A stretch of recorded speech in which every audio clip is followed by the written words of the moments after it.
Scabies বা খোসপাসরা এটা মহাকাশ থেকে আসা কোনো রোগ নয়।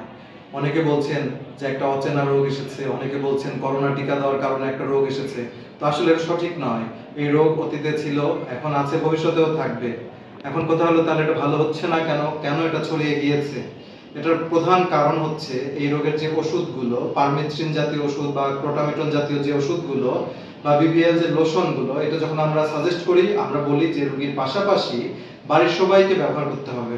আপনারা কি করেন যে না, যার সমস্যা সে দিবে, অন্যরা দিয়ে কেন টাকা খরচ করব? তো আসলে এই চিন্তা করলে কিন্তু এই রোগ ভালো করা যাবে না। এই রোগের প্রধান এবং পূর্ব শর্ত হলো বাড়ির সবাইকে, ক্লোজ কন্টাক্ট যারা, অবশ্যই একসাথে চিকিৎসা করতে হবে। পাশাপাশি যে ধরনের নিয়ম কানুনগুলো আমরা বলে দিই, সেই ধরনের নিয়ম কানুনগুলো মানতে হবে। তো যদি আপনি এই ওষুধ ঠিক মতো না মাখেন এবং বাড়ির সবাইকে না মাখেন, তাহলে কোনোভাবেই এই রোগ ভালো হবে না। যার ফলশ্রুতিতে কি হচ্ছে, এই রোগটা ছড়িয়ে যাচ্ছে চারপাশে।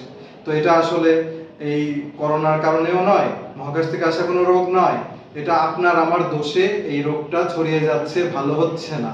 তো আসুন, এই রোগের চিকিৎসা করতে হলে আমরা ওষুধটা বাড়ির সবাইকে মাখবো এবং কিছু নিয়ম কানুনও মেনে চলতে হবে। কি কি নিয়ম কানুন আমি দেখাচ্ছি।